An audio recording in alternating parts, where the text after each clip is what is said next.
الحمد لله الذي نحمده ونستعينه ونستغفره ونؤمن به ونتوكل عليه ونعوذ بالله من شرور أنفسنا ومن سيئات أعمالنا من يهد الله فلا مضل له ومن يضلله فلا هادي له ونشهد أن لا إله إلا الله وحده لا شريك له ونشهد أن محمدًا عبده ورسوله أرسله بالحق بشيرًا ونذيرًا وداعيًا إلى الله بإذنه وسراجًا منيرًا إن الله وملائكته يصلون على النبي يا أيها الذين آمنوا صلوا عليه وسلموا تسليما اللهم صل على محمد وعلى آل محمد كما صليت على إبراهيم وعلى آل إبراهيم إنك حميد مجيد اللهم بارك على محمد وعلى آل محمد كما باركت على إبراهيم وعلى آل إبراهيم إنك حميد مجيد معزز محترم সম্মানিত মুসল্লিয়ান ইকরাম, আল্লাহ রাব্বুল ইজ্জত এর দরবারে লাখ কোটি শুকরিয়া আদায় করতেছি যে আল্লাহ সুবহানাহু ওয়া তাআলা আমাদেরকে পবিত্র জুমার সালাত আদায়ের উদ্দেশ্যে মসজিদে সমবেত হওয়ার তৌফিক দান করেছেন। আলহামদুলিল্লাহ। অগণিত দরুদ এবং সালাম পেশ করছি মানবতার মুক্তির দিশারি আহমদ মুস্তাফা মুহাম্মদুর রাসূলুল্লাহ সাল্লাল্লাহু আলাইহি ওয়াসাল্লাম, যার আগমনের মধ্য দিয়ে আমরা দ্বীনে হক তথা সত্য দ্বীন পেয়েছি, যার আগমনের মধ্য দিয়ে পৃথিবী থেকে মিথ্যা বিদূরিত হয়েছে। তো আজকের জুমার খুতবায় একটি হাদিস আপনাদের সামনে পেশ করব এবং অল্প কিছু ব্যাখ্যা পেশ করব ইনশাআল্লাহ। তো আল্লাহর নবীর হাদিস শোনার পূর্বে নিজেদের দুই কান খাড়া করে রাখতে হবে, সর্বোচ্চ মনোযোগ দিয়ে শ্রবণ করতে হবে, কারণ রাসূলুল্লাহ সাল্লাল্লাহু আলাইহি ওয়াসাল্লাম হচ্ছেন পৃথিবীর সর্বশ্রেষ্ঠ মানব, সর্বশ্রেষ্ঠ ব্যক্তিত্ব, এবং যিনি নিজে থেকে কোনো কথা বলেন না, তার প্রত্যেকটা কথাই আল্লাহর পক্ষ থেকে আদিষ্ট, তার প্রত্যেকটা কথাই ওয়াহি, যা তিনি দ্বীন হিসাবে বলেন।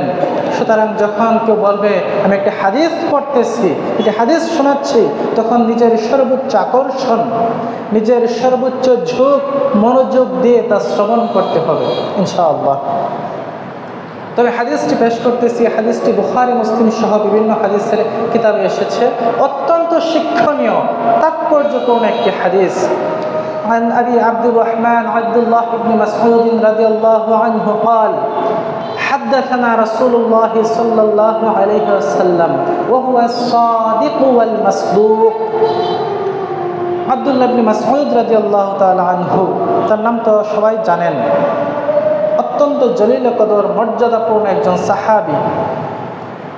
সে আব্দুল্লাহ ইবনে মাসউদ রাদিয়াল্লাহু তাআলা আনহু থেকে বর্ণিত, তিনি বলেন হাদাসানা রাসূলুল্লাহ সাল্লাল্লাহু আলাইহি ওয়াসাল্লাম, যে আমাদেরকে আল্লাহর রাসূল সাল্লাল্লাহু আলাইহি ওয়াসাল্লাম বলতেছেন, বর্ণনা করতেছেন, হাদিস তিনি পেশ করছেন এবং তিনি বলতেছেন ওহুয়াস সাদিকু ওয়াল মাসদুক, যে তিনি ছিলেন সত্যবাদী এবং বিশ্বস্ত। সুবহানাল্লাহ। সাহাবী আল্লাহ নবীর ব্যাপারে সার্টিফিকেট প্রদান করতেছেন, হাদিস বর্ণনা করার পূর্বেই, যে নবীর হাদিস তিনি বয়ান করবেন, হাদিস বর্ণনা করার পূর্বে ওই নবীর ব্যাপারে তিনি সার্টিফিকেট দিতেছেন যে কোন নবীর হাদিস আমি তোমাদেরকে শোনাচ্ছি, যিনি হচ্ছেন আস-সাদিক আল মাসদুক, সত্যবাদী এবং বিশ্বস্ত। তো কেন হাদিস বর্ণনার পূর্বেই ওই সাহাবী সার্টিফিকেট দিয়ে নিলেন নবীর ব্যাপারে, এ বিষয়ে আমরা একটু পরেই আসতেছি। তো তিনি কি বলতেছেন? ইন্না আহাদাকুম ইউজমাউ খালকুহু ফি বাতনি উম্মিহি 40 ইয়াওমান নুতফা, যে রাসূল সাল্লাল্লাহু আলাইহি ওয়াসাল্লাম বলতেছেন যে নিশ্চয় তোমাদের প্রত্যেকের জন্মের সূচনা, সৃষ্টির সূচনা হয় তার মায়ের পেটে নুতফা হিসাবে, শুক্রকীট হিসাবে। কতদিন পর্যন্ত তো থাকে? 40 দিন পর্যন্ত। তার মানে প্রত্যেকের সৃষ্টির সূচনা হয় তার মায়ের পেটে 40 দিন পর্যন্ত। প্রত্যেকটি মানুষ শুক্রবিন্দু আকারে, শুক্রকীট আকারে থাকে। সুম্মা ইয়াকুনু আলাকাতান মিসলা যালিকা, অতঃপর পরবর্তী 40 দিন এটি রক্তপিণ্ড আকারে থাকে। সুম্মা ইয়াকুনু মুদগাতান মিসলা যালিক, অতঃপর 40 দিন এটি মাংসপিণ্ড আকারে থাকে। সুবহানাল্লাহ। মানুষ কিভাবে সৃষ্টি হয় সে সৃষ্টির প্রক্রিয়া নিয়ে আলোচনা করতেছেন, বৈজ্ঞানিক থিওরি প্রদান করতেছেন আল্লাহ নবী সাল্লাল্লাহু আলাইহি ওয়াসাল্লাম। যেই থিওরি যিনি 1500 বছর পূর্বে দিয়েছিলেন, আধুনিক চিকিৎসা বিজ্ঞানের সাথে হুবহু 100% মিলে যাচ্ছে। তিনি কিভাবে জানলেন 1400 বছর পূর্বে এই থিওরি? যে সময় কলম ছিল না, লেখার মতো কাগজ ছিল না। নবীল উম্মি যিনি ছিলেন একজন নিরক্ষর নবী, তিনি কিভাবে জানলেন যে এই থিওরি একটা মানুষের সৃষ্টির সূচনা হয় তার মায়ের পেটে 40 দিন প্রথমে সে শুক্রবিন্দু আকারে থাকে, পরবর্তী 40 দিন এই শুক্রবিন্দুটা আস্তে আস্তে আস্তে আস্তে একটা রক্তবিন্দুতে পরিণত হয়, তারপরে এই রক্তপিণ্ডটা আস্তে আস্তে গুস্তপিণ্ডে পরিণত হয় এবং 40 দিনে ওই গুস্তপিণ্ডটা একটা পরিপূর্ণ কমপ্লিট হিউম্যান বডি, মানব দেহের আকৃতি লাভ করে। তার মানে যখন স্বামী স্ত্রী মিলিত হয়, এই মিলনের ফলে জাইগোট উৎপন্ন হয়। স্বামীর বীর্য থেকে শুক্রাণু এবং স্ত্রীর ডিম্বাণু একত্রিত হয়ে একটা শুক্রকীট জাইগোট গঠন করে। সেই শুক্রকীটটা মায়ের গর্ভে অবস্থান করে 40 দিন পর্যন্ত। এই 40 দিনে আস্তে আস্তে এই শুক্রবিন্দুটা একটা রক্তবিন্দুতে পরিণত হয়। অতঃপর ওই রক্তবিন্দুটাও 40 দিন মাতৃগর্ভে অবস্থান করে। ওই 40 দিনে এটি আস্তে আস্তে রক্তবিন্দু থেকে গুস্তপিণ্ডে পরিণত হয়। অতঃপর সেই গুস্তপিণ্ডটা আরও 40 দিন অবস্থান করে।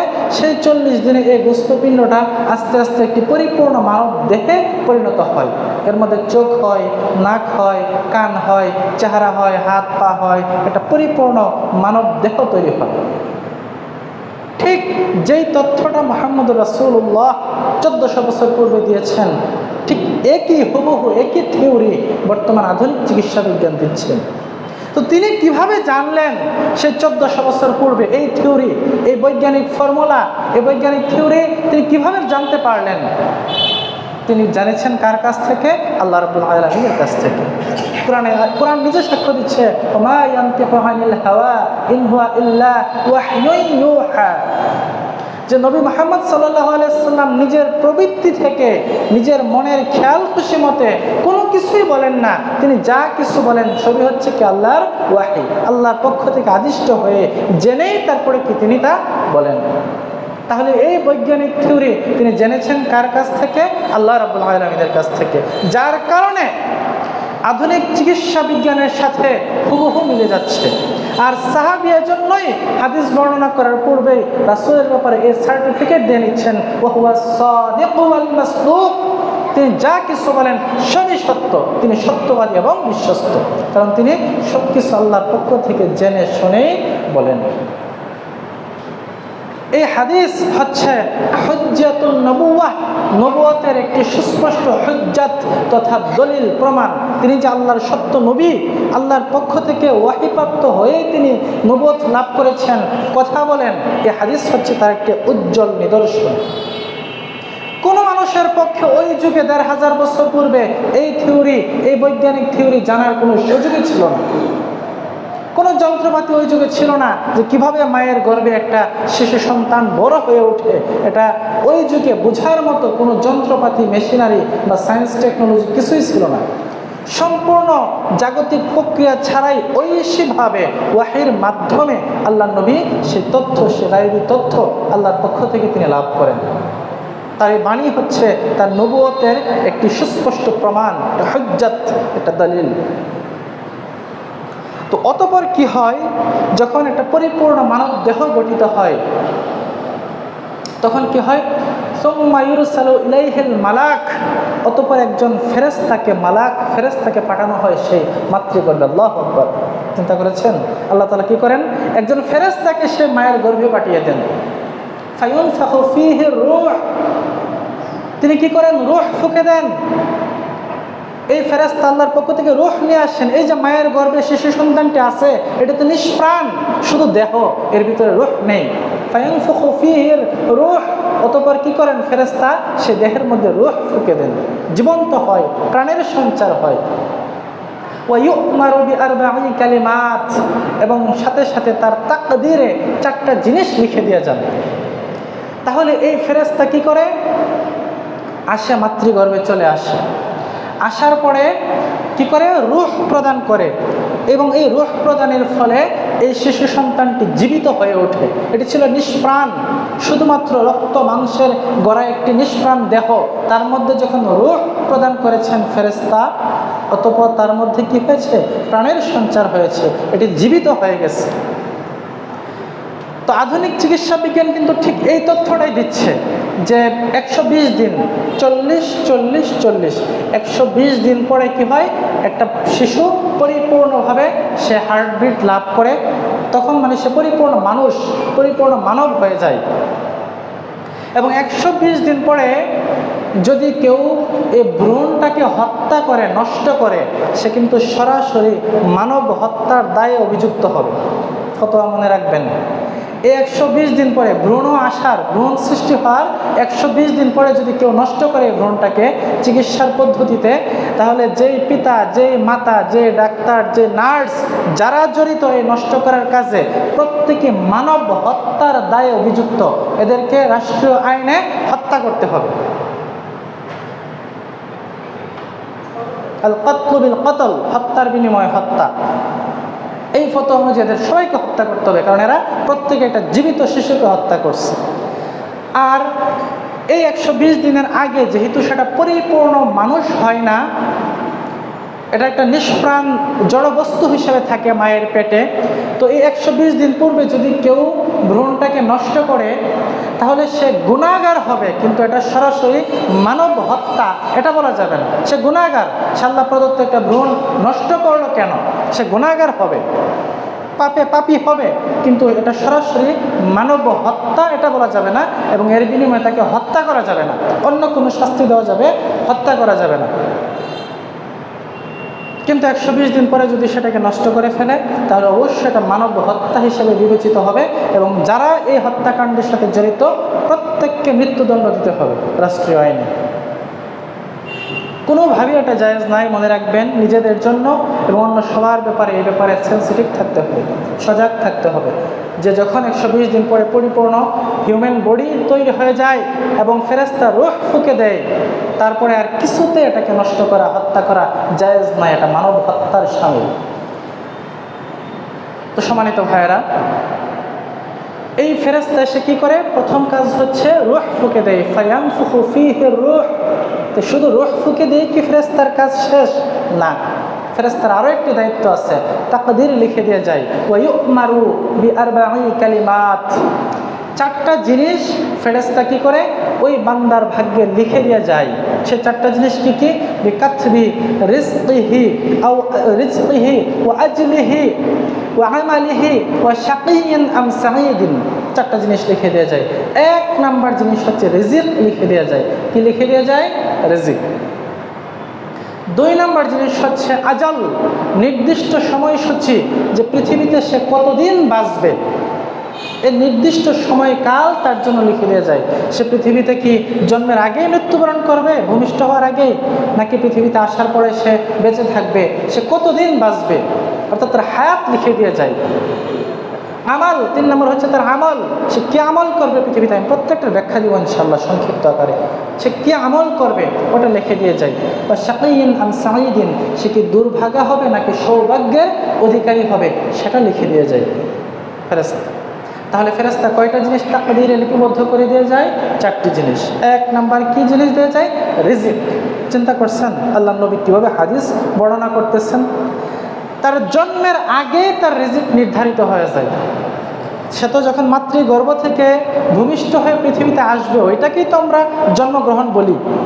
এই পৃথিবীতে জন্ম লাভ করার আগেই, ভূমিষ্ঠ হওয়ার আগে আল্লাহ তাআলা তার রিজিক তার তাকদীরে লিখে দেন। সে পৃথিবীতে এসে কি কি রিজিক ভক্ষণ করবে। তাহলে আমরা কি রিজিকের ব্যাপারে চিন্তিত থাকবো নাকি নিশ্চিন্ত থাকবো? নিশ্চিন্ত থাকতে হবে। আমাকে 100% নিশ্চিন্ত থাকতে হবে আমার রিজিকের ব্যাপারে। যে কয়টা দানা কণা, অনুপরমাণু বা পানি বা তরল বা খাবার আল্লাহ তাআলা আমার তাকদীরে লিখে রেখেছেন, প্রত্যেকটা দানা কণা আমি ভক্ষণ করব, তারপরে মৃত্যুবরণ করব। একটা দানা ভক্ষণ করার আগেও আমি কি করব না? মৃত্যুবরণ করব না। এই আকীদা, ঈমান আমাকে পোষণ করতে হবে। আমার জন্মের আগেই ফেরেশতা আমার তাকদীরে লিখে দিয়ে গেছেন জানি কি কি রিজিক ভক্ষণ করবে এই পৃথিবীতে। অথচ আজকে আমরা সবচেয়ে বেশি মানুষ পথভ্রষ্ট হচ্ছে রিজিকের পেরেশানির কারণে। যে কয়েকটা কারণে মানুষ আল্লাহকে সবচেয়ে বেশি ভুলে যাচ্ছে, ইসলাম থেকে দূরে, ইবাদত থেকে দূরে, আল্লাহর আনুগত্য থেকে, আল্লাহর দাসত্ব থেকে দূরে, এর অন্যতম একটি কারণ হচ্ছে এই রিজিকের টেনশন। হায়, আমি কি খাবো? আমার পরিবারকে কি খাওয়াবো? কালকে আমি কি উপার্জন করব? এই রিজিকের টেনশন, এই রিজিকের পেরেশানিতে আমি এতটাই ব্যস্ত যে আল্লাহকে মনে করার সময় আমার নাই। হালাল হারামের কোনো বাজ বিচার আমার নাই। আল্লাহর আনুগত্য হচ্ছে কি হচ্ছে না এই চিন্তা আমার, এই ফিকির আমার মধ্যে নাই। হোক হালাল, হোক হারাম, হোক সেটা বৈধ, হোক সেটা মানুষের হক মেরে খাওয়া, হোক সেটা অন্যের রক্ত চুষে খাওয়া, যে কোনোভাবে ইনকাম করতে হবে। ইনকামের ধান্দায় আমি শেষ। কারণ আমি চিন্তিত, আমি দুশ্চিন্তাগ্রস্ত। আমাকে টাকা জমাইতে হবে, না হলে 1 বছর পরে আমি কি করব? আমার ব্যবসা যদি 1 বছর পরে বন্ধ হয়ে যায় আমি কি করব? আমার চাকরি যদি 2 বছর পরে না থাকে তখন আমি বসে বসে কি খাবো? এই যে ফিউচার প্ল্যানিং রিজিকের ব্যাপারে, এটা আমাদেরকে ধ্বংস করে দিচ্ছে। আল্লাহুম্মা তাকাসুর, আল্লাহ তাআলা বলছেন এই দুনিয়াতে বেশি বেশি পাওয়ার যে টেন্ডেন্সি, এটা আমাদেরকে গুমরাহির মধ্যে নিমজ্জিত করে রেখেছে। অথচ আমাকে মনে রাখা উচিত ছিল রিজিকের পিছে আমি দৌড়াই না, রিজিকই আমার পিছে দৌড়াই। এটাই চরম সত্য। রিজিক আল্লাহ লিখে রেখেছেন, ওমা মিন দাব্বাতিন ফিল আরদি ইল্লা আলাল্লাহি রিজকুহা। জমিনে বিচরণশীল এমন কোনো প্রাণী নাই যার রিজিকের দায়িত্ব আল্লাহ তাআলা নিজ হাতে নেন নাই। প্রত্যেকটা প্রাণীকে কি খাওয়াবেন এর দায়িত্ব স্বয়ং আল্লাহ রাব্বুল আলামিনের। আমরা রিজিকের পিছে ছুটি না, রিজিকই আমাদের পিছে ছুটে। কিন্তু আল্লাহ তাআলা আমাদেরকে একটা সিস্টেমের মধ্যে আবদ্ধ করে রেখেছেন। আমরা রিজিকের পিছে ছুটি, আমরা মনে করি আমরা রিজিক অন্বেষণ করতেছি। হ্যাঁ, রিজিক অন্বেষণ করতে হবে, শুধু মসজিদে বসে থাকা যাবে না। ফাইযা কুদিয়াতিস সালাতু ফান্তাশিরু ফিল আরদ, যখন সালাত শেষ হয়ে যায় আল্লাহ বলতেছেন তোমরা জমিনে ছড়িয়ে পড়ো। ওয়াবতাগু মিন ফাদলিল্লাহ, এবং আল্লাহর অনুগ্রহ তোমরা তালাশ করতে থাকো, আল্লাহর রিজিক তালাশ করতে থাকো। হালাল রিজিক উপার্জন করতে হবে পৃথিবীর সিস্টেমকে টিকিয়ে রাখার জন্য। যদি কেউ রিজিকের অন্বেষণ না করে, চাকরি বাকরি, ইনকাম, ব্যবসা বাণিজ্য না করে, পৃথিবীর এই ব্যবস্থাপনা, এই যে জাগতিক সিস্টেম, এটা কি টিকে থাকবে? না। এটা টিকিয়ে রাখার জন্য আল্লাহ তাআলা আমাদেরকে রিজিকের ধান্দার মধ্যে রেখেছেন যে আমরা ইনকাম করি। তো আমরা হালাল ইনকাম করবো, এটা একটা ইবাদত, এটা একটা ফরজ ইবাদত। তবে এই ইনকামের জন্য আমরা চিন্তিত হব না, দুশ্চিন্তাগ্রস্ত হব না। আমাকে ঈমান রাখতে হবে যে আমি যা কিছু উপার্জন করবো সব আল্লাহ লিখে রেখেছেন, এবং যা কিছু আল্লাহ লিখে রেখেছেন সব কিছু আমার কাছে আসবে। এই ঈমান, এই আকীদা পোষণ করতে হবে। এই নিশ্চিত ভরসা, বিশ্বাস আমার অন্তরে থাকতে হবে। যেহেতু আল্লাহ রিজিক লিখে রেখেছেন সেটা আসবেই আমার কাছে। আমার করণীয় কি? হালালভাবে যতটুকু সম্ভব এই ইনকামের জন্য একটু চেষ্টা তদবির করা, বাস, এর বেশি আর কিছু না। তাই হচ্ছে রিজিকের ব্যাপারে আজাল, নির্দিষ্ট সময়সূচি আল্লাহ লিখে রেখেছেন। আমি কখন পৃথিবীতে আসব, কখন মারা যাব, আল্লাহ যেই নির্ধারিত সময়সূচি দিয়ে রেখেছেন, 1 সেকেন্ড আগেও কেউ মরবে না, 1 সেকেন্ড পরেও কেউ মরবে না। সুতরাং জীবন বাঁচানোর জন্য দ্বীনে হক, সত্য দিন থেকে দূরে থাকার কোনো উপায় নেই। আজকে আমরা অনেকে ইসলামের জন্য ভূমিকা রাখতে চাই না, যে যদি আমাকে মেরে ফেলে কি হবে, যদি আমি মারা যাই কি হবে? এই জন্য দ্বীনে হকের পক্ষে মজবুতভাবে আমরা দাঁড়াই না, অথচ আমি কখন মারা যাব এটা আল্লাহ তাআলা নির্দিষ্ট করে রেখেছেন। আমি যেই সময় মারা যাব, সারা পৃথিবীর মানুষের সম্মিলিতভাবে কি ওই শক্তি আছে যে 1 সেকেন্ড আগে আমাকে মারতে পারবে? না, সেই ইমান কিন্তু আমাকে রাখতে হবে। সে মজবুত ইমান আমার অন্তরে কিন্তু লালন করতে হবে যে আমি যেই সময় মারা যাব, 1 সেকেন্ড আগেও পৃথিবীর মানুষ আমাকে হত্যা করতে পারবে না, 1 সেকেন্ড পরেও আমি মরব না, 1 সেকেন্ড পরে আমাকে জীবন দান করতে পারবে না পৃথিবীর কোনো ডাক্তার, পৃথিবীর কোনো বিজ্ঞানী, সমস্ত পৃথিবীর মানুষ মিলেও আমার হায়াতকে কিঞ্চিত পরিমাণ বর্ধিত করতে পারবে না। 3 নম্বর যে জিনিসটা রেখেছে যে আমল, সে আমলের ব্যাপারে আমি একটু পরে কথা বলতেছি। 4 নম্বর যে জিনিসটা রেখে দিয়ে যাচ্ছে সেটা হচ্ছে শাকিয়্যুন আম সাঈদুন, সে কি দুর্ভাগা হবে নাকি সৌভাগ্যের অধিকারী হবে। একটা জিনিস মনে রাখতে হবে আমাদেরকে, এই দুনিয়াটা না জান্নাত না জাহান্নাম। জান্নাত হচ্ছে ওই জায়গা যেখানে শুধু শান্তি আর শান্তি, অনাবিল প্রশান্তি, কোনো দুঃখ কষ্ট সেখানে আপনাকে স্পর্শ করবে না। আর জাহান্নাম হচ্ছে ওই জায়গা যেখানে শুধু কষ্ট আর কষ্ট, যন্ত্রণা আর যন্ত্রণা, কোনো সুখ শান্তি সেখানে নাই। আর এই দুইটার মাঝামাঝি হচ্ছে দুনিয়া। এই দুনিয়াটা না পরিপূর্ণ সুখের স্থান, না পরিপূর্ণ কষ্টের স্থান। এই পৃথিবীতে প্রত্যেকটা মানুষের ভাগ্যে কিছু দুঃখ থাকে, আবার কিছু কি থাকে, সুখ থাকে। সুখ দুঃখ মিলিয়ে হচ্ছে এই দুনিয়াবী জীবন, হায়াতের দুনিয়া। এই দুনিয়াতে যখন আল্লাহ তাআলা আমাকে নিয়ামত দান করে, আমি যখন স্বাচ্ছন্দ্যে থাকি, যখন আমার সৌভাগ্য থাকে, আমার এই সৌভাগ্য, আমার এই সচ্ছলতা, এটাও আল্লাহর তরফ থেকে একটি পরীক্ষা। আর আমি যখন কোনো বিপদে আপদে থাকি, যখন কোনো কষ্ট মুসিবতে থাকি, ওইটাও আল্লাহর তরফ থেকে পরীক্ষা। আমি উভয় অবস্থায় আল্লাহর প্রতি সন্তুষ্ট থাকি কিনা সেটা যাচাই করার জন্য আল্লাহ তাআলা এই সিস্টেম দিয়ে রেখেছেন। আমাকে উভয় সুখে দুঃখে উভয় অবস্থায় আল্লাহর প্রতি সন্তুষ্ট থাকতে হবে, উভয় অবস্থায় আল্লাহর আনুগত্যের মধ্যে নিজেকে ব্যক্ত রাখতে হবে। কিন্তু আমাদের মধ্যে কিন্তু কিছু কিছু মানুষ আছে যে কষ্ট মুসিবতের মধ্যে পড়লে হতাশা আমাদের ভিতরে কাজ করে, আমরা ধৈর্য ধারণ করি না, হতাশা কাজ করে, তাই না? না, আমাকে মনে রাখতে হবে আমি যেরকম আল্লাহর মাখলুক, আমি যেরকম আল্লাহর বান্দা, যে বিপদ যে কষ্ট আমার প্রতি নাজিল হচ্ছে, ওই কষ্টগুলা ওই বিপদগুলোও তো আল্লাহর বান্দা, আল্লাহর সৃষ্টি। এরা আল্লাহর অনুমতি ছাড়া এরা আমার কাছে আসা নাই। মা আসাবা মিন মুসিবাতিন ইল্লা বিইذنিল্লাহ, আল্লাহর অনুমতি ছাড়া কোনো মুসিবত কোনো বান্দাকে স্পর্শ করতে পারে না। এই বিপদগুলো এটাও আল্লাহর মাখলুক, এটা আল্লাহর অনুমতিতে, আল্লাহর হুকুমে আমার কাছে এসেছে। আল্লাহ তাআলা দেখতে চান যে বিপদ মুহূর্তে আমি আল্লাহর কাছে সন্তুষ্ট চিত্তে অবস্থান করি কিনা। কিন্তু হায় আফসোস, আমাদের মধ্যে এমন কিছু মানুষ আছে যারা কষ্টের মধ্যে পড়লে হা হতাশ করে এবং নাউজুবিল্লাহ আল্লাহর ব্যাপারে অভিযোগ তুলে দেয়। বিশেষ করে গ্রাম অঞ্চলে অশিক্ষিত মানুষের মধ্যে এই প্রবণতাটা বেশি থাকে। কষ্টের মধ্যে পড়লে, বিপদের মধ্যে পড়লে এই ধরনের কুফরি কথা এদের মুখ দিয়ে বের হয়ে যায় যে আল্লাহ আমি কি গুনাহ করছিলাম যে তুমি দেখে দেখে খালি আমারই বিপদের মধ্যে ফেলাও। বলে কি না এই ধরনের কথা? আমি কি অন্যায় করছি যে শুধু শুধু দেখে দেখে আমার এই বিপদের মধ্যে ফেলাও? ওই অন্য মানুষ তো বিপদের মধ্যে পড়ে না, শুধু আমি কেন বিপদে পড়বো? এই ধরনের কুফরি কথাবার্তা আল্লাহর শানে তারা বলে থাকে। খবরদার, এই ধরনের কথা যার মুখ থেকে নিঃসৃত হবে সে সঙ্গে সঙ্গে বেঈমান হয়ে যাবে। এটা আল্লাহর পরীক্ষা। আল্লাহ আপনাকে সৌভাগ্য দিয়ে পরীক্ষা করবেন, আল্লাহ আপনাকে দুর্ভাগ্য দিয়ে পরীক্ষা করবেন, মেনে নিতে হবে। এবং এই যে তাকদীরের লিখন, তামাম মাখলুকাত মিলেও এটা খণ্ডন করতে পারবে না। যতটুকু সৌভাগ্য, যতটুকু সুবিধা আল্লাহ তাআলা আপনাকে লিখে রেখেছেন, কেউ এটা ছিনিয়ে নিতে পারবে না। আর যতটুকু বিপদ আল্লাহ আপনাকে দিয়েছেন, কেউ এটা দূর করতে পারবে না। হযরত ইবনে আব্বাস রাদিয়াল্লাহু তাআলা আনহু বলেন যে রাসূল সাল্লাল্লাহু আলাইহি ওয়াসাল্লাম আমাকে কয়েকটি বিষয়ে উপদেশ দিয়েছেন। এর মধ্যে একটা বিষয় ছিল ওয়া'লাম আন্নাল উম্মাতা লাম ইজতামাআত আলা আন ইয়ানফাউকা বিশাইইন লাম ইয়ানফাউকা ইল্লা বিশাইইন ক্বাদ কাতাবাহু আল্লাহু লাক, যে জেনে রাখো গোটা উম্মত মিলেও যদি ঐক্যবদ্ধ হয় তোমার কোনো উপকার করার জন্য, তারা তোমার কোনো উপকারই করতে পারবে না যতটুকু আল্লাহ তোমার জন্য লিখে রেখেছেন ততটুকু ছাড়া।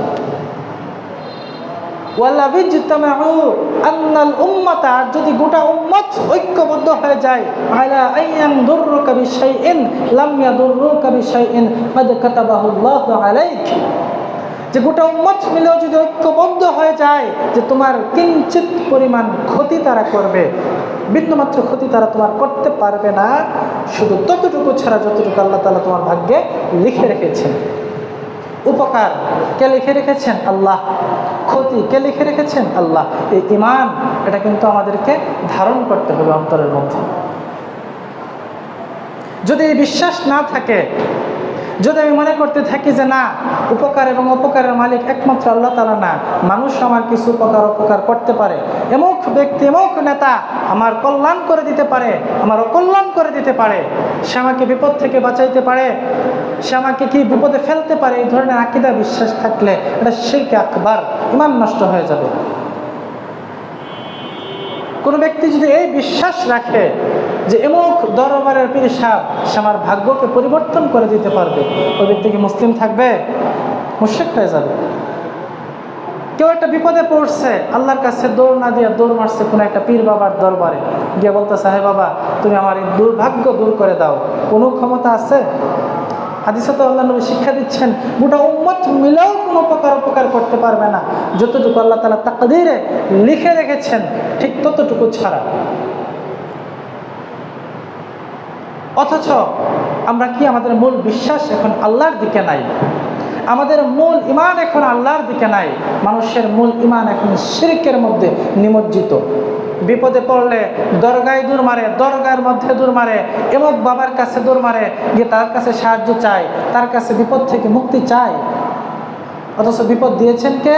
আল্লাহ তাআলা। বিপদ থেকে মুক্ত করার মালিককে? একমাত্র আল্লাহ তাআলা। আল্লাহর বাইরে কারো কোনো ক্ষমতাই নেই আপনার কোনো কল্যাণ বা অকল্যাণ করার জন্য। তো এরপরে হাদিসের বাকি অংশের মধ্যে আমি আসতেছি। আল্লাহ নবী সাল্লাল্লাহু আলাইহি ওয়াসাল্লাম তারপরে বলতেছেন, ফাওয়াল্লাহিল্লাযী লা ইলাহা গায়রুহু, ওই আল্লাহর কসম যিনি ছাড়া আর কোনো ইলাহ নেই। এই যে আমল, যে জিনিসটা আমি বাকি রেখেছিলাম, সে আমলের ব্যাপারে এখন কথা বলতেছি। রাসূল সাল্লাল্লাহু আলাইহি ওয়াসাল্লাম বলতেছেন, ফাওয়াল্লাহিল্লাযী লা ইলাহা গায়রুহু, ওই আল্লাহর কসম যে আল্লাহ ছাড়া অন্য কোনো ইলাহ নেই। নবী কথা বলতেছেন, নবীর প্রত্যেকটা কথা সত্য, নবীর প্রত্যেকটা কথা ওয়াহী, এরপরে আবার সেই নবী আল্লাহর কসম করে কথা বলতেছেন। Can you imagine how deep is it? আপনারা কি অনুমান করতে পারেন এই নবীর কথার গভীরতা কতটুকু? মানে নবীর প্রত্যেকটা কথাই তো সত্য, উনি এমনিতে বললেই তো হয়। তাভার কথাটা বলার পূর্বে তিনি আল্লাহর নামে কসম করতেছেন এবং আল্লাহর তাওহীদের ব্যাপারে কসম করতেছেন। ফাওয়াল্লাহিল্লাযী লা ইলাহা গায়রুহু, ওই আল্লাহর কসম যিনি ছাড়া কোনো ইলাহ নেই। আল্লাহর একত্ববাদের কসম করে নবী সাল্লাল্লাহু আলাইহি ওয়াসাল্লাম আমাদেরকে মেসেজ দিচ্ছেন, সংবাদ দিচ্ছেন। কি সংবাদ দিচ্ছেন? ইন্না আহাদাকুম, নিশ্চয় তোমাদের মধ্যে এমন কোনো মানুষ আছে, লা ইয়ামালু বিআমালি আহলিল জান্নাহ, যে ব্যক্তি কি করতে থাকে?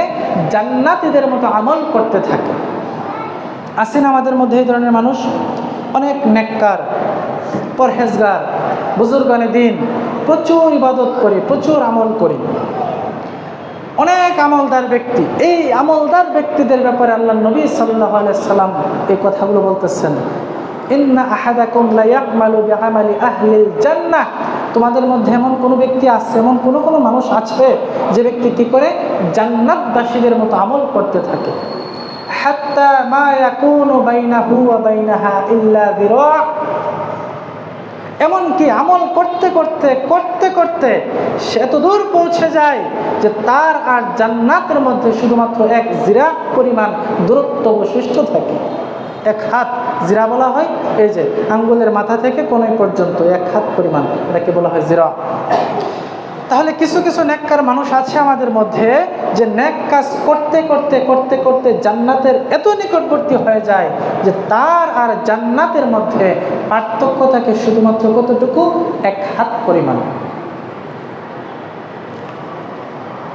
ফায়াসবিকু আলাইহিল কিতাব, অতঃপর তার উপরে কিতাব বিজয়ী হয়ে যায়। কিতাব মানে কি? তাকদীর। যে তাকদীর আল্লাহ সুবহানাহু ওয়া তাআলা লিখে রেখেছেন, সেই তাকদীর কি হয়ে যায়? বিজয়ী হয়ে যায়। অর্থাৎ আমাদের সৃষ্টির বহু আগেই কিন্তু আল্লাহ তাআলা লিখে রেখেছেন প্রত্যেক ব্যক্তির আমল নামা, প্রত্যেক ব্যক্তির পরিণত লিখে রেখেছেন, সে কি জান্নাতি হবে নাকি সে জাহান্নামী হবে। আসলে আল্লাহ তাআলা জানেন আমরা কি ধরনের আমল করব। আল্লাহ তাআলা জানেন, আল্লাহ তাআলা হচ্ছেন সামিউল আলিম, সমস্ত কিছু শুনেন, সমস্ত কিছু জানেন। তার ইলম এর কারণে, তার ইলম দ্বারা তিনি সমস্ত কিছু লিখে রেখেছেন। তো ফায়াসবিকু আলাইহিল কিতাব, তার উপরে কিতাব বিজয়ী হয়ে যায়, তার তাকদীর বিজয়ী হয়ে যায়। ফায়াকমালু বিআমালি আহলিন নার ফায়াদখুলুহা, অতঃপর সে জাহান্নামীদের মতো আমল করতে থাকে এবং সে পরিণতিতে জাহান্নামে প্রবেশ করে। কত একটা সাবধান বাণী আমাদের জন্য।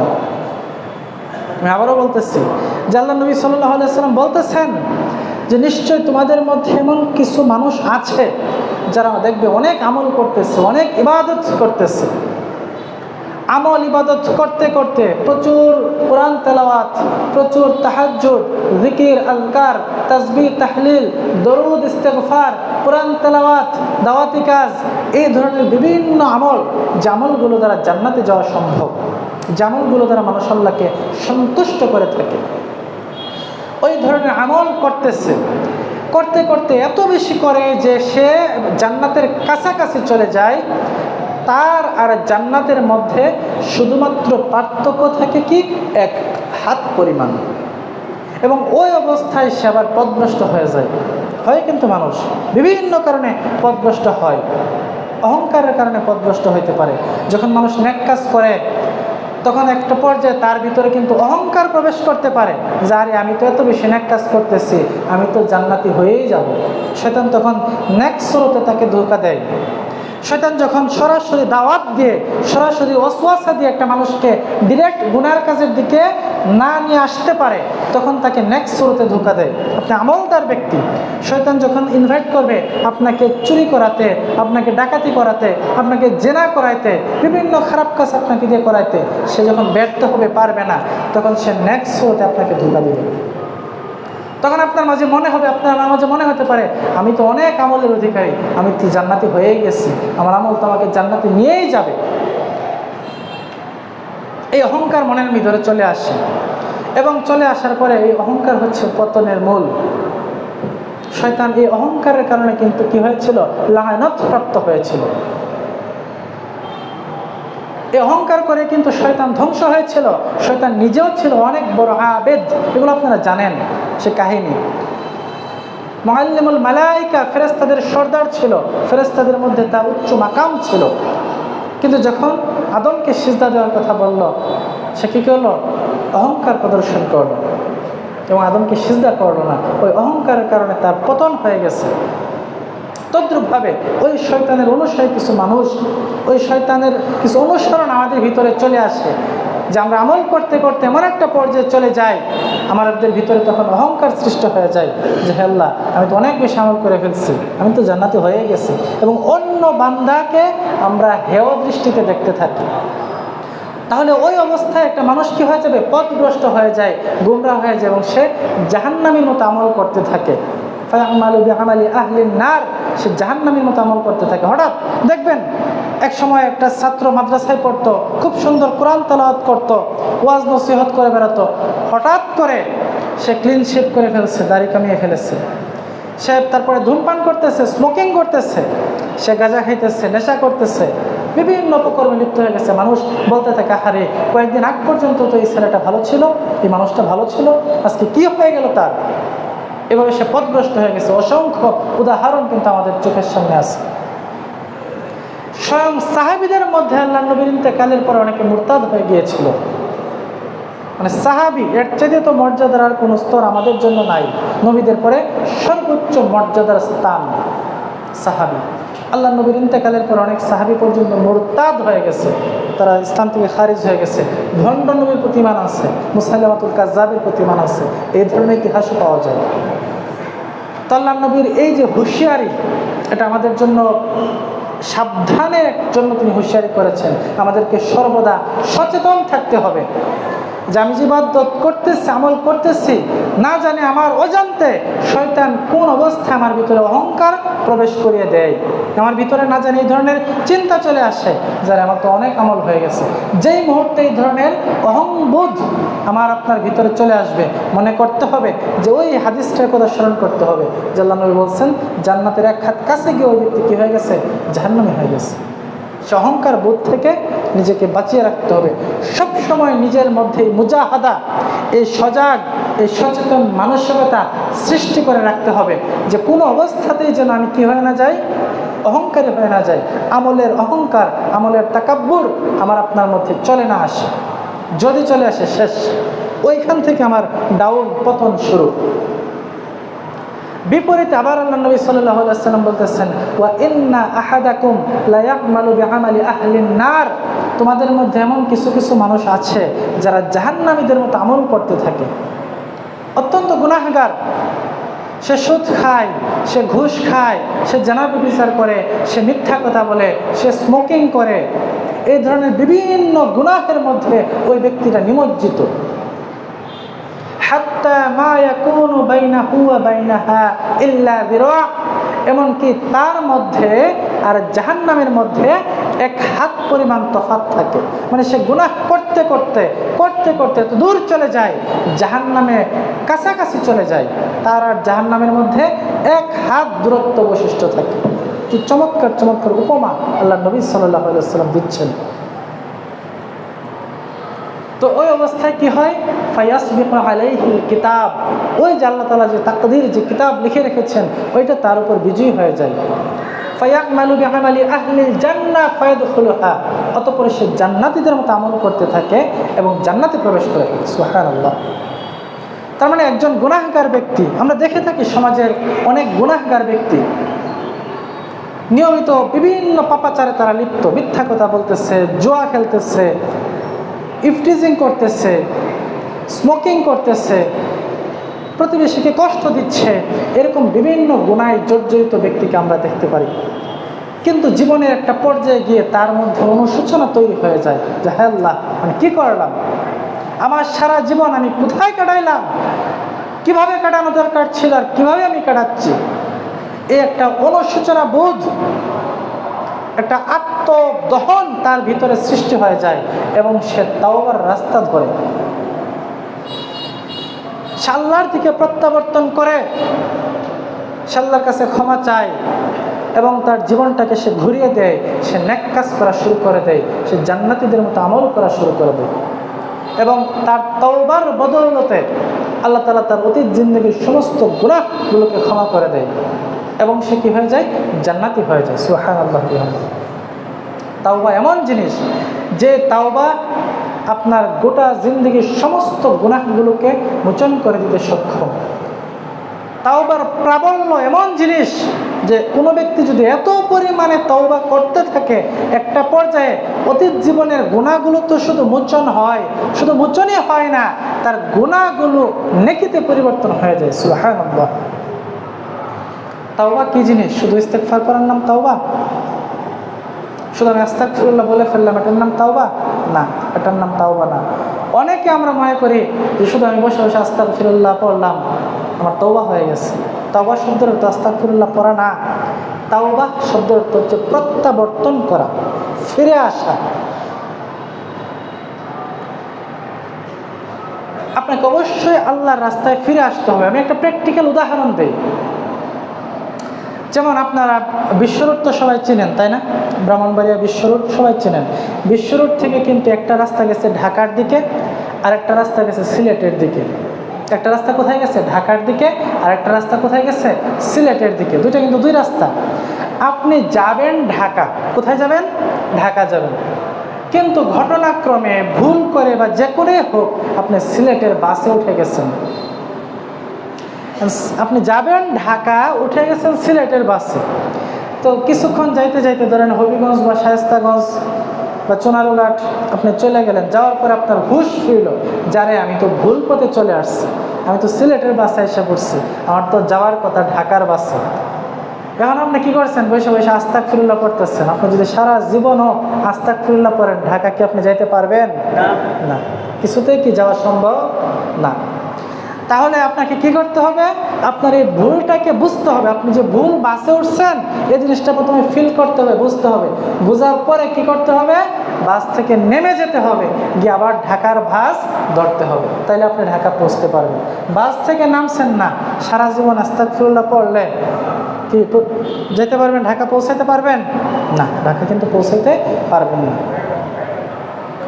তো ঠিক এই কাজটাই করতে হবে। ধরেন আমি ফাসিকি জিন্দেগির মধ্যে আছি, আমি গুনাহের জিন্দেগিতে আছি, পাপ কাজ করতেছি, আমি পাপে জর্জরিত লিপ্ত। হঠাৎ আমার ভিতরে, আমার আপনার ভিতরে অনুশোচনা জাগছে, আমি বুঝতে পারছি যে আমার জীবনটা তো গুনাহের মধ্যে কেটে গেছে। এখন আমি কি করতেছি? বসে বসে শুধু আস্তাগফিরুল্লাহ পড়তেছি। যে না, শুধু আস্তাগফিরুল্লাহ পড়ার নাম তাওবা না। আমাকে প্রথমে আস্তাগফিরুল্লাহ পড়তে হবে, আল্লাহর কাছে মাফ চাইতে হবে যে হ্যাঁ আল্লাহ, আমি যা কিছু করছি সব কিছু আমি ভুল করছি, তুমি আমার সমস্ত ভুলগুলা, সমস্ত গুনাহগুলা ক্ষমা করে দাও। এই তাওবা, এই ইস্তেগফার আল্লাহর কাছে করতে হবে, করে তাওবা করতে হবে। তাওবা মানে কি? সমস্ত ভুল কাজগুলো আপনাকে ঝেড়ে ফেলে দিতে হবে, ফেলে দিয়ে নেক কাজের পথে হাঁটতে হবে। যদি আপনি ঘুষ খেয়ে থাকেন, আপনাকে সেই ঘুষের কাজ থেকে মুক্ত হতে হবে। যদি আপনি সুদখোর হয়ে থাকেন, সেই সুদি কারবার থেকে আপনাকে মুক্ত হতে হবে, বাদ দিতে হবে। যদি আপনি খাদ্যে ভেজাল দিয়ে থাকেন, সেটাকে পরিহার করতে হবে। যদি আপনি ওজনে কম দিয়ে থাকেন, আপনাকে সেটা কি করতে হবে? পরিহার করতে হবে। আপনি ওজনে কম দিচ্ছেন, মানুষকে ঠকাচ্ছেন, বসে বসে আবার আস্তাগফিরুল্লাহ পড়তেছেন, তাসবিহ টিপতেছেন, কোনো কাজ হবে? এটা কি তাওবা হবে? তাওবার 4টা স্টেপ আছে, আমি বলে দিই। 1 নাম্বার স্টেপ, তাওবার 1 নাম্বার স্টেপ হচ্ছে এই যে আত্মসূচনা, অনুশোচনা বোধ, উপলব্ধি বোধ। আমি যে কাজটা করতেছি, এটা যে গুনাহ, এটা যে পাপের কাজ, শাস্তির কাজ, এই ফিলিং, এই অনুভূতি নিজের মধ্যে জাগ্রত করা হচ্ছে তাওবার 1 নাম্বার স্টেপ। ধরেন আমি বাজারের একজন ব্যবসায়ী, আমি গোশত বিক্রি করি। আমি কায়দা কৌশল করে এমনভাবে গোশত বিক্রি করি যাতে কেজিতে 100 গ্রাম কম পাই। কারণ আমার ভিতরে প্রথমে এই ফিলিংসটা আসতে হবে যে হায় হায়, আমি যে কাজটা করতেছি এটা তো আমি আযাবপ্রাপ্ত হয়ে যাব। যে ব্যক্তি অন্যকে ঠকায়, সে কি আসলে অন্যকে ঠকাইলো নাকি নিজে ঠকলো? নিজে ঠকলো। এই ফিলিং, এই অনুভূতি প্রথমে কাজ করতে হবে। তাও আবার 1 নাম্বার স্টেপ হচ্ছে সে অনুভূতি।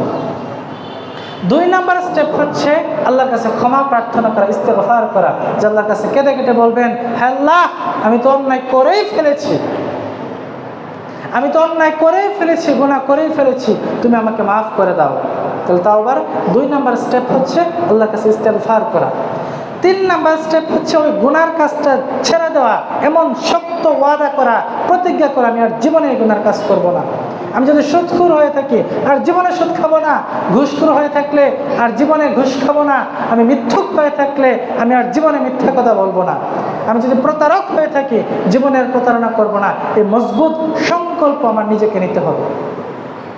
4 নাম্বার কাজ হচ্ছে, যদি আমি কোনো বান্দার হক নষ্ট করে থাকি, তাকে সে হক ফিরিয়ে দিতে হবে। বান্দার হক নষ্ট করলে শুধু আল্লাহর কাছে তওবা করলেই হবে না, আল্লাহর কাছে তওবা করতে হবে, ওই বান্দার কাছে তওবা, ইস্তেগফার চাইতে হবে এবং তাকে তার হক ফিরিয়ে দিতে হবে। এবং উলামায়ে কেরাম পরামর্শ দিচ্ছে অতীত ভুলভ্রান্তির জন্য কাফফারা আদায় করতে হবে। নফল সালাত, নফল সিয়াম, নফল সাদকা, দান সাদকা ইত্যাদির মাধ্যমে কাফফারা দিতে হবে। তাহলে আপনার তওবাটা আরও বেশি পরিশুদ্ধ হবে। এইভাবে তওবা করতে পারলে আল্লাহ তাআলা অতীত জিন্দেগির সমস্ত গুনাহগুলো ক্ষমা করে দেবেন। বাদদালাল্লাহু সাইয়্যাত, আল্লাহ তাআলা আমাদের গুনাহসমূহকে বদল করে দেন, পরিবর্তন করে দেন বিল হাসানা, নেকি দ্বারা। তাওবার পাওয়ার এত বেশি, যদি আমরা খালেসভাবে তাওবা করতে পারি, আল্লাহ তাআলা কি করবেন? আমাদের সমস্ত সাইয়্যাত, গুনাহগুলোকে হাসানা দ্বারা পরিবর্তন করে দেবেন, নেক দ্বারা বদলায় দেবেন। তো এই হাদিস কিন্তু এই শিক্ষা, এই হাদিসের যে শেষ 2টা অংশ আমি বললাম আপনাদের সামনে, এই অংশ থেকে শিক্ষা কি? 1 নম্বর শিক্ষা হচ্ছে যে নিজের আমলের ব্যাপারে কখনো অহংকারী হওয়া যাবে না। যখনই অহংকার বোধ একটু চলে আসবে, ওই হাদিসটা সঙ্গে সঙ্গে মাইন্ডে এসে যেতে হবে আয় হায়, আমার নবী সতর্ক করে দিয়ে গেছেন যে আমি জান্নাতের কাছাকাছি চলে যাব, ওই অবস্থা আল্লাহ না করুক আমি জাহান্নামে চলে যেতে পারি, জাহান্নামে হয়ে যেতে পারি। সব সময় নিজেকে সতর্ক রাখা, হায় হায় আমি যে কোনো মুহূর্তে পথভ্রষ্ট হয়ে যেতে পারি, আমি আজকে হেদায়েতের উপরে আছি, যে কোনো মুহূর্তে পথভ্রষ্ট হয়ে যেতে পারি। আব্দুল্লাহ ইবনে মাসউদ রাদিয়াল্লাহু তাআলা আনহু বলেন, তার কাছে এক ব্যক্তি এসে জিজ্ঞাসা করেছে যে আমি আপনাকে অনুসরণ করতে চাই। তিনি বললেন, মান ইস্তান্না মিনকুম মুস্তান্নান ফালইস্তান্না বিমান ক্বাদ মাত ফাইন্নাল হাইয়া লা তু'মানু আলাইহিল ফিতনা। যদি তোমরা কাউকে অনুসরণ করতে চাও তাহলে ওই ব্যক্তিদেরকে অনুসরণ করো যারা মারা গেছেন, অর্থাৎ সাহাবা একরামদেরকে। জীবিতদের ব্যাপারে তিনি বলতেছেন যে কোনো জীবিত ব্যক্তি আশঙ্কামুক্ত নয়, আজকে সে হেদায়েতের উপরে আছে, কালকে সে পথভ্রষ্ট হয়েও যেতে পারে। এই সতর্ক মনোভাব নিজের ভিতরে সবসময় জাগ্রত রাখতে হবে এবং অন্য কোনো বান্দার ব্যাপারে আমাদেরকে হেয় জ্ঞান করলে হবে না। কোনো গুনাহগার বান্দার ব্যাপারে এই সার্টিফিকেট দেওয়া যাবে না, আরে হে তো গুনাহগার, সে তো বদকার, সে তো জাহান্নামী, সে তো জাহান্নামে চলে গেছে, আমি নেককার, আমি জান্নাতি, সে তো বদকার, সে তো জাহান্নামী। এই ধরনের সার্টিফিকেট কারো নেক আমল বা কারো বদ আমল দেখে দেওয়া যাবে না। একজন নেককার ব্যক্তি হতে পারে এমন মৃত্যুর আগে সে গুনাহগার হয়ে জাহান্নামী হয়ে গেছে, একজন গুনাহগার ব্যক্তি হতে পারে এমন মৃত্যুর আগে সে তওবা করে জান্নাতি হয়ে গেছে। কোনো নেককারকে জান্নাতি সার্টিফিকেট দেওয়া যাবে না, কোনো বদকারকে জাহান্নামী সার্টিফিকেট দেওয়া যাবে না, কোনো গুনাহগার মানুষের ব্যাপারে এই ধারণা করা যাবে না আর ও তো আল্লাহর অভিশপ্ত, আল্লাহ তো নিশ্চিত তাকে জাহান্নাম দিবেন, সে তো জাহান্নামে যাবে। এই ধরনের মনোভাব, এই ধরনের সার্টিফিকেট কারো প্রতি আরোপ করা যাবে না। আল্লাহ সুবহানাহু ওয়া তাআলা আমাদের সবাইকে এই ধরনের বদ সিফাতগুলো থেকে মুক্ত থাকার তৌফিক দান করুক। আল্লাহুম্মা আমিন।